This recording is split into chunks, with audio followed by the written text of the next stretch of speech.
होळीच्या धुळवडीला वणीतील गुद्दल पेंडीचा थरार. हजारो प्रेक्षकांच्या साक्षीने रंगली परंपरा.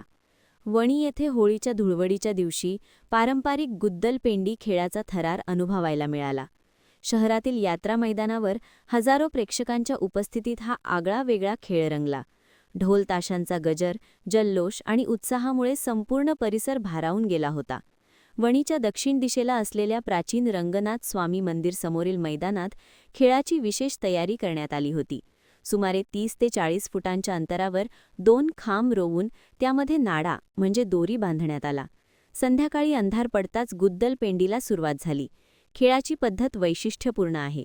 स्पर्धक एका हाताने नाडा पकडून दुसऱ्या हाताने प्रतिस्पर्ध्यावर ठोसे मारतात. नाडा सुटला किंवा स्पर्श तुटला तर तो स्पर्धक बाद ठरतो. 2 ते 5 मिनिटे चालणाऱ्या लढतीनंतर विजेता घोषित केला जातो. शेवटी विजयी आणि पराभूत स्पर्धक गळाभेट घेऊन सामना संपवतात. या खेळाला वयाची मर्यादा नसून 5 वर्षांच्या चिमुकल्यांपासून ते 60 वर्षांच्या ज्येष्ठांपर्यंत सर्वजण सहभागी होतात. एकावेळी 5 ते 10 जोड्या मैदानात उतरतात आणि काही तासात शेकडो लढती रंगतात. गुद्दलपेंडी हा केवळ मारामारीचा खेळ नसून कायमचे वैर संपवणारा खेळ म्हणून ओळखला जातो. पूर्वीचे मतभेद या खेळातून व्यक्त करून शेवटी गळाभेट घेऊन ते मिटवले जातात, अशी स्थानिकांची श्रद्धा आहे.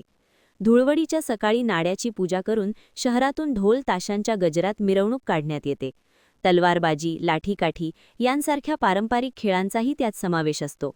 100 वर्षांहून अधिक परंपरा लाभलेल्या या गुद्दलपेंडीमुळे वणी शहराची वेगळी ओळख निर्माण झाली असून दरवर्षीप्रमाणे यंदाही हा उत्सव उत्साहात आणि शांततेत पार पडला.